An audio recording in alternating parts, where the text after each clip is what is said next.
مفاد میں نہیں ہے۔ 16 جنوری کو ایران نے اشتعال انگیزی کی تھی، پاکستان نے اس کا بھرپور جواب دیا اور ایران کے حدود کے اندر دہشت گرد ٹھکانوں کو نشانہ بنایا گیا۔ اس کے بعد ایران نے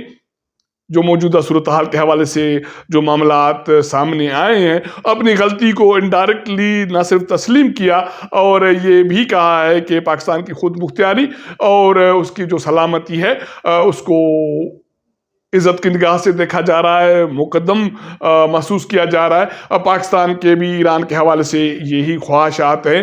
تو یقینی طور پر دونوں ممالک کے درمیان 16 جنوری سے لے کر ابھی تک جو صورتحال بنی ہے، اب جب سے رابطے بحال ہوئے ہیں تو یہ توقع کی جا رہی ہے کہ دونوں ممالک کے درمیان جو کشیدگی کی صورتحال بنی تھی وہ بھی آلموسٹ ختم ہوتی ہوئی نظر آ رہی ہے، اور یقیناً یہ بھی محسوس ہو رہا ہے کہ دونوں ممالک کے جو سفارتی تعلقات ہیں وہ بھی فوری طور پر بحال ہونے کی توقع کی جا رہی ہے۔ اب جب دونوں ممالک کے سفیر اپنی پوزیشن پر بحال ہوں گے اور مذاکرات کا عمل شروع ہوگا تو یقینی طور پر بات بھی بحال ہوں گے، اور خطے میں جو ایک کشیدگی کی صورتحال بنی تھی یا یہ محسوس کیا جا رہا تھا کہ سیاہ بادل منڈلا رہے ہیں تو وہ بھی چھٹ جائیں گے۔ تو پاکستان کے اندر جو انتخابات کے حوالے سے افواہیں پھیل رہی تھی یا جن کی یہ خواہش تھی کہ انتخابات ملتوی ہو جائیں، ان کے خواب بھی چکنا چور آلموسٹ ہو گئے ہیں۔ ہمارے پروگرام کا جو دوسرا نکتہ ہے وہ یہ ہے کہ سابق وزیر عمران خان نے ایک مرتبہ پھر اڈیالہ جیل میں میڈیا سے مختصر بات چیت کی ہے۔ نہ صرف بات کی ہے، انہوں نے ایسا کہا جا سکتا ہے کہ موجودہ حالات میں انتخابات کے روشنی میں ملک کے سیاسی صورتحال کے حوالے سے جو ایک سیاسی گیم کھیلی ہے وہ یہ ہے کہ انہوں نے ایک ڈبل پیغام دیا ہے کہ میں مذاکرات کے لیے تیار ہوں، اور میں 19 ماہ سے یہ کہتا آ رہا ہوں کہ میں سیاسی آدمی ہوں، مذاکرات کے لیے تیار ہوں، اور جو میرے دروازے ہیں ڈوئلہ کے لیے وہ کھلے ہوئے ہیں۔ 8 فروری کے انتخابات آزادی اور غلامی میں فرق کا دن ہے، اور مجھے یقین ہے کہ قوم آزادی کے ساتھ کھڑی ہوگی اور ایسے لوگوں کو ووٹ دے گی جس سے پارلیمان مضبوط ہوگا۔ انہوں نے اپنی غلطیوں کا اعتراف کیا ہے، باجوہ کی مدت ملازمت میں توسیع، اور وہ یہ کہتا ہے کہ کمزور حکومت کا لینا بھی اس کی کمزوری ہے، لیکن وہ الزام لگا رہے ہیں کہ میں نے جو غلطیاں کی لیکن اب بھی اسی طرح کی کنٹرولڈ حکومت بنانے کی کوشش کی جا رہی ہے، کیونکہ وہ یہ اعتراف کر رہے ہیں کہ 2018 میں انہوں نے جو حکومت سنبھالی تھی وہ کنٹرولڈ حکومت تھی، جو اس کی غلطی تھی، لیکن میں اب سیاسی مذاکرات کے لیے تیار ہوں۔ پی ڈی ایم کے ساتھ بھی میں نے مذاکرات کیے تھے،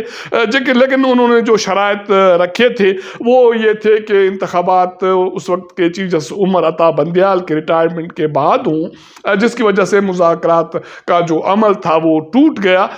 وہ سابق وزیر اعظم میاں نواز شریف پر ابھی بھی حملہ آور ہیں۔ وہ الزام لگا رہے ہیں کہ ریلو کٹا کی کھچڑی پک رہی ہے، اور اسی حوالے سے ایک جو انتخابات ہونے جا رہے ہیں تاکہ کنٹرولڈ پارلیمان وجود میں آئے اور کمزور حکومت بنے۔ میں نے بھی ایسی کمزور حکومت بنائی تھی یا لی تھی جس کا نقصان ہوا، لیکن اب اگر جو انتخابات کی روشنی میں جو نتائج سامنے آئے اور مجھے یا میری پارٹی کو یا میرے امیدواروں کو کوئی کمزور حکومت بنانے کی پوزیشن سامنے آئی یا اس کو فیس کرنا پڑا تو ہم جو اپوزیشن میں بیٹھنا کو ترجیح دیں گے۔ وہ کہتے ہیں کہ پڑوسی جو ممالک کے ساتھ تعلقات اچھے ہونے چاہیے، ایران کے ساتھ، افغانستان کے ساتھ اور ایران کے ساتھ جو موجودہ کشیدگی کی صورتحال ہے یہ نہیں ہونی چاہیے تھی۔ افغانستان کے ساتھ بھی اچھے تعلقات ہونے چاہیے تھے۔ اگر 5 اگست کی صورتحال نہ ہوتی یا 5 اگست کے حوالے سے انڈیا کا اسٹیپ نہ ہوتا تو میں یقینی طور پر بھارت کے ساتھ، ہندوستان کے ساتھ نہ صرف مذاکرات کی کوشش کرتا، تعلقات بحال کرنے کے حوالے سے بھی کوشش کرتا۔ تو یہ پیغام ہے سابق وزیر اعظم عمران خان کا، میرے خیال میں انہوں نے مذاکرات کا جو پیغام دیا ہے وہ نہ صرف سیاسی جماعتوں کو دیا ہے، میرے خیال میں اسٹیبلشمنٹ کے حوالے سے، مقتدر حلقوں کے حوالے سے بھی اس کا یہی پیغام ہے کہ میں سیاسی آدمی ہوں اور مذاکرات کے لیے تیار ہوں۔ لیکن اس کے جو نتائج ہیں یا اس کا رد عمل ہے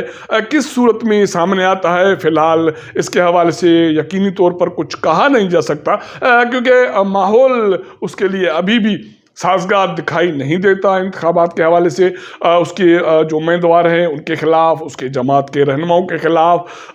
جو پکڑ دھکڑ کی صورتحال وہ جوں کو توں جاری ہے، لیکن وہ اس کے باوجود پورے اعتماد ہیں، اور اس کا یہ کہنا ہے کہ جیل میں بیٹھ کر جو سرٹیفائیڈ مجرم ہیں ان کو ملک پر مسلط ہونے نہیں دوں گا۔ میاں نواز شریف پر ایک طرف بلاول بھٹو زرداری حملہ آور ہیں، شدید تنقید کا نشانہ بنا رہے ہیں، دوسری طرف عمران خان کو جب بھی میڈیا سے بات چیت کا موقع ملتا ہے تو اس کا نشانہ ایک مرتبہ پھر سابق وزیر اعظم نواز شریف ہے۔ عمران خان نے اب ایک نیا پیغام دیا ہے مذاکرات کے حوالے سے، سیاسی جماعتوں کو بھی، اور میرے خیال میں انہوں نے اسٹیبلشمنٹ کو بھی ایک مرتبہ پھر مذاکرات کی آفر کی ہے۔ یا تو وہ تھک گئے ہیں یا وہ یہ چاہتے ہیں کہ ملک کی جو موجودہ صورتحال ہے اس کو نکالنے کے لیے ضروری ہے کہ ڈائلاگ کا راستہ اختیار کیا جائے، تو اسی لیے وہ پڑوسی ممالک کے ساتھ بھی ڈائلاگ کی جو بات کر رہے ہیں، تو وہ سیاسی جماعتوں کے ساتھ اور ودن ملک کے اندر بھی ایک مرتبہ پھر مذاکرات کی بات کر رہے ہیں۔ اب دیکھنا یہ ہے کہ اس کے حوالے سے سیاسی جماعتوں کا اور مقتدر حلقوں کا رد عمل کیا آتا ہے، لیکن یہ کہا جا سکتا ہے کہ عمران خان اگر اپنی غلطیاں تسلیم کرتے ہیں اور انہوں نے جو غلطیاں کی، جو کوتاہیاں انہوں نے کی، اگر اس پہ وہ پشیمان ہیں یا اس کا اعتراف کر رہے ہیں، تو میرے خیال میں سیاست میں یہ بھی ایک بڑی اچیومنٹ ہے۔ اب تک کے لیے اتنا۔ اگر ہمارا یہ ولاگ آپ کو پسند آئے تو اپنے دوستوں کے ساتھ ضرور شیئر کیجئے گا، اپنا فیڈ بیک دیجئے گا۔ آپ کے ساتھ ملاقات کریں گے اگلے پروگرام میں، تب تک اجازت دیجئے گا۔ اللہ حافظ۔